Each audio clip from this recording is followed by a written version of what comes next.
السلام عليكم ورحمة الله وبركاته، حبايب قلبي، عاملين ايه؟ يا رب تكونوا بخير وفي احسن حال. النهارده هنبدأ مع بعض يوم جديد وفيديو جديد، اتمنى ان هو يعجبكم. بس قبل ما نبدأ نقول بسم الله والصلاة والسلام على اشرف خلق الله. هنعمل مع بعض ايه النهارده؟ نعمل طريقة عمل المبكبكة. دي اكلة ليبية واكلة بدوية، ممكن تعمليها باللحمة او الفراخ او الكبدة. احنا هنعملها النهارده مبكبكة باللحمة. تعالوا نشوف المقادير ونشوف هنعمل ايه مع بعض. بس اتمنى يا جماعة اللي دخل الفيديو يشجع القناة، يعمل سبسكرايب ولايك وكومنت. ده كده بالشكل ده المقادير اللي معانا النهارده للمبكبكه. معايا لحمه الكميه اللي انتوا هتعملوها، ومعايا 2 كيس مكرونه، ومعايا 4 بصلات مقطعين، ومعايا عصير طماطم، معلقتين كبار صلصه، ومعايا زيت، ومعايا قرنين فلفل، ومعايا توم، وورق لورا، وليمون مجفف. والتوابل بقى: معايا بصل بودر، وكزبره ناشفه، وبابريكا، وكركم، وكمون، وفلفل اسود، وتوم باودر. كل حاجه كده نص معلقه صغيره، اهي بالشكل ده. في ناس بقى بتحب تعملها بالفراخ او الكبده، اللي انتوا عايزينه. دي اصلا اكله ليبيه. يلا نشوف مع بعض هنعمل ايه. جبت كده حله على النار، حطيت فيها زيت. هنزل بالبصل المكعبات.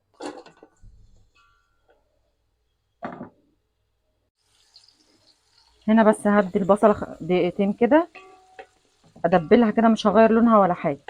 بس عايزه اقول لكم على حاجه: اللي يعمل المبكبكه ويكون اول مره يعملها، تعملي الصلصه وتسوي اللحمه وتسيبيها في صلصتها كده، وقبل ما تيجوا تاكلوا بربع ساعه تروح حاطه المكرونه. عشان دي اكله مش بتتركن، يعني مش بتتعمل وتركنيها، ما تعملهاش من بدري. قبل ما تتغدوا بربع ساعه تروح حاطه المكرونه، تتشال من على النار وتتحط في الطبق كده وتاكلوها. ما بتتركنش خالص عشان ما تعجنش منكم.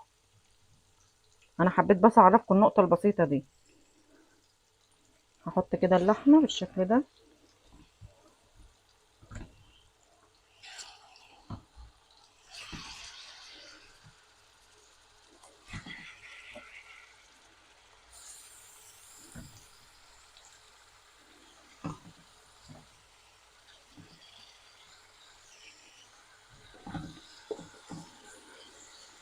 هشوحها شويه مع البصله، وبعدين اضيف لها كوبايه ميه سخنه بقى، تشربها كده، تشرب كوبايه الميه كلها، وبعدين نشوف هنعمل ايه. اهي اللحمه بقى تقلبوا فيها 5 دقايق كده قبل ما تضيفوا لها كوبايه ميه سخنه. اكله جميله اول مبكبكه دي وهتعجبكم، وتغيير في في الاكلات بتاعتنا بتاعت كل يوم.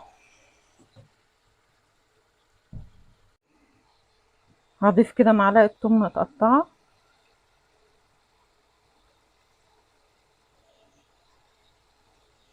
كده بالشكل ده.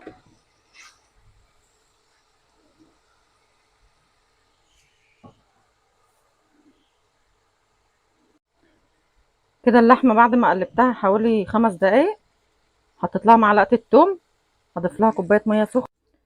كده ضفت للحمه كوبايه ميه سخنه، هسيبها تشربها كلها قبل ما اضيف لها المكونات التانية. هنا هحط اللورة والليمونه المجففه وبس. دي كده لسه ما حطيتش اي توابل. هتشرب بقى الميه بتاعتها دي ونشوف هنضيف لها ايه مع بعض.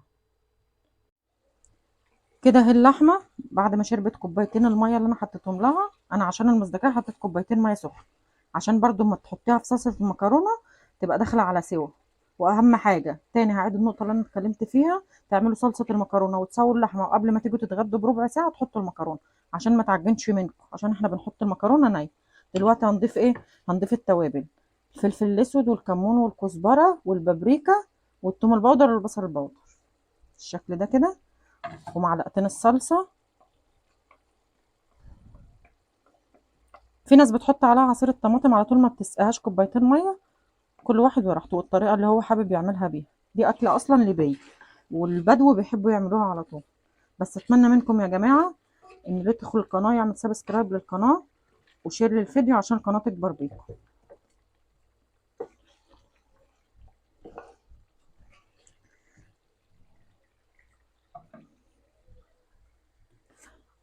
بس هنا هحط قرنين الشطه كده سلام، ما تعملوش، ما تغزهمش بالسكينه ولا اي حاجه.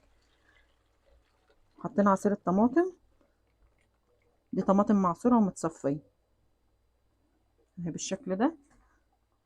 هزودها بقى كوبايه ميه واسيبهم يغلوا مع بعض، وقبل الاكل بربع ساعه تحطوا المكرونه. هنا كده هضيف ميه لحد بقى ما الصلصه تتسبك، وقبل الاكل نضيف المكرونه ونشوفها مع بعضها هنعمل ايه. هنا كده هحط مكعب مرق الدجاج بيديها نكهه كويسه، ونظبط الملح بقى قبل ما نحط المكرونه. انا حطيت التوابل بس الملح لسه. كده بالشكل ده، اللي عايزه اقطع اللحمه مكعبات يقطعها، بس انا سايباها كده عشان تبقى شكلها كويس في التقديم. كده اهي الصلصه بالشكل ده، اللحمه خدت غلوتين معاها وحطينا لها التوابل، بس كان ظبطت الملح بقى بتاعها. لما توصلوا المرحله دي تظبطوا الملح.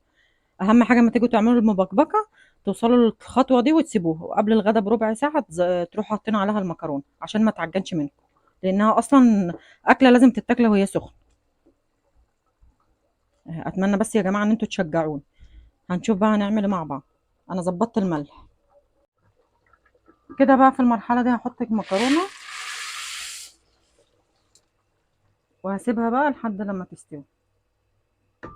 هوريها لكم بقى لما تخلص. كده المبكبكه خلصت معايا بالشكل ده، حلوه ازاي وجميله. اتمنى ان انتوا تجربوها. هغرف بقى وبعدين اوريها لكم اهي، وفيها صوص وحلوه ازاي